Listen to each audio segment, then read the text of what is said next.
li gën a yées ci àdduna mooy ànd ak kilifa te doo ko soutenir.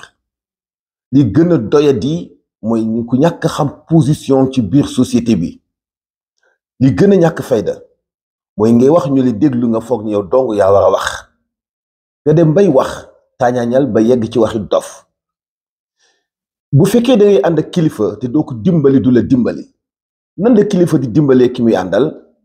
mooy toujours ay kàddoom di méngoo ak jëfam te mu bañ a def lu tax ñu yëpp njabootam di ko awale ci moom.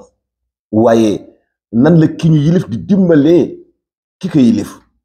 mooy fexe ba du def lu doy di lu ñu koy askanal la naan diw njabootu diw la wala ci diw la bokk. Azoura Fall li mu def dafa jéggi dayoo te dafa ñaaw. dama am habitude di wax naan ñi féete ak Macky Sall te doon ay détracteur di attaquer nguuru tey gi tey wax ay kàddu yu dof yu tegginewul contre bu ngeen goon contre tey ñi fi nekk ñun contre nañu Macky Sall lu ko ëpp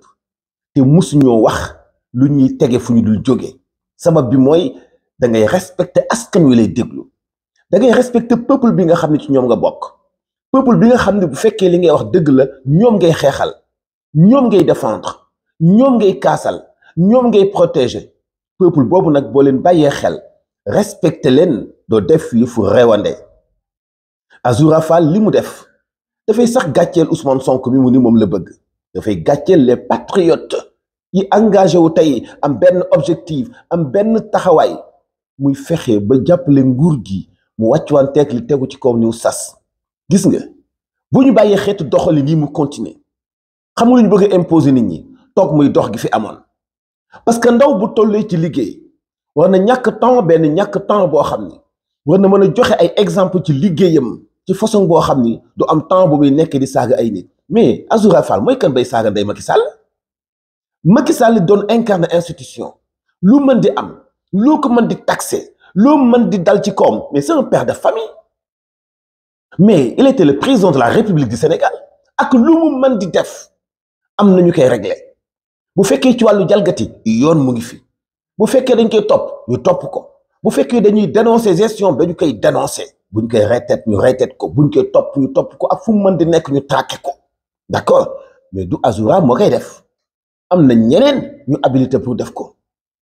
saaga moom publiquement waxi dof la yi fi dof la waxi reewande la yi fi reewande la. dafay woon juste kilifa gi mu àndal ni ko même bu ma àndul woon ak yow du ma hésiter ci bu ma la bëggee saaga la. xam nga tey nit ki mën na contre nit di wax waxi nit yoo xam ne même ki mu àndal du am inquiétude ci moom. parce que danaan kii kat nite na nite goo xam ne même bu àndul woon ak man sax tey du ma dégg lu ñaaw lu jóge ci moom malheureusement. mais ki ngay àndal tax ngay wax lu ñaaw ki nga àndalul te muy kilifa comme ki nga àndal boo àndul woon ak moom itam dina dégg lu pire li kii àndut ak yow di dégg tey. loolu mooy lan saaga ndey Macky Sall fan la tege yow dara xewul yow kenn pikiru la yow kenn xabtalu la xanaa dañ laa liggéey bokk baa ñu mystique la. c'est-à-dire que lan moo xew ci fi réew mi toll tey yoon di def li mu war a def nit ñi di liggéey ni ñu war a liggéey ku nekk di jaar fi nga war a jaar dëkk bi metti ku ne di nas ay palang ak ay pexe ngir mën a dugal sa loxo muy contribution bi ngay def ci Sénégal pour ñu soppi la situation. président Bassirou Diomaye Faye waxoon ni lu leer nañ ni bu fekkoonte woon ni dañu leen a nëbb li ñu fi fekk tey bu réew mi naqadee ngeen joxoñ ñu mais bi ñu ñëwee dañu leen a teel a annoncé li ñu fi fekk ni ak yàq. tey nga war a taxaw ci côté communication pour expliquer nit ñi fan la ñu fekk Sénégal fan la ñu ko war a yóbbu fu kilifa yi toll tey ñu ngi def ay pexe ci côté bu nekk wàññi nañu dund gi ñu ngi waajal tabaski gi ñu ngi fexe wàññi location nawet baa ngi dëgmal si ñu ngi wax wàllu inondation yow fu ëlbatiku bu fekkee da nga bëgg a def communication mën nga def communication soo bëggee def sa vidéo mën nga ko def comme boo bëggee def éditorial mais taxaw di saaga ay nit ndey ci lan moo wuutale Macky Sall ak Diomaye Faye yow nangu woo ñu tudd président Bassirou Diomaye Faye ngay saaga ndey Macky Sall loolu mooy lan yëf yi rewande la yëf yi manque de respect la yëf yi manque de respect Sénégal gépp la. heureusement procureur taxaw na ci wolu ko tey jii mais lii dëgg tey dëgg mooy lépp loo xam ni injure la diffamation la nu ngeen koy waxee fausse nouvelle la baat boobu moo xew léegi lu mu ci mën di doon ñu teg ko nit képp ku ko def waxuma ko féete APR waxuma ko féete Pastef kàddu orientation partisane yooyu doxuma ci mais chaque sénégalais bu def yi fi réewande yu mën a tax yoon jëfandiku ci sa kaw bu ñu xool fan nga féete teel na nag Maître Moussa Diop teel na parce que bi Azoura defee vidéo am ci guddi gi fajar la bind di posté di dénoncé que ñaawlu te naan réew mi dafa am kumba am ndey kumba amul ndey teel na kilifa nga bul waxe émotion parce que ñiy toppee dégguñu woon sax kàddu yi boo xam dañu toppee wala duñu toppee ba ngay tëb di annoncé dëkk boo xam ni kumba am ndey la ak kumba amul ndey dafa teel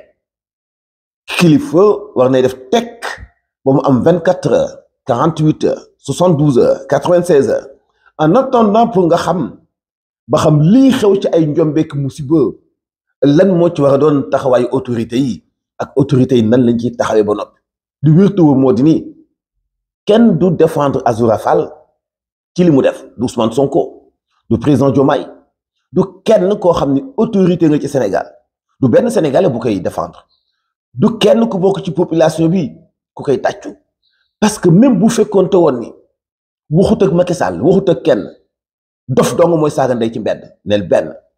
ñaareel bi ci des même bu fekkee Macky Sall lay waxal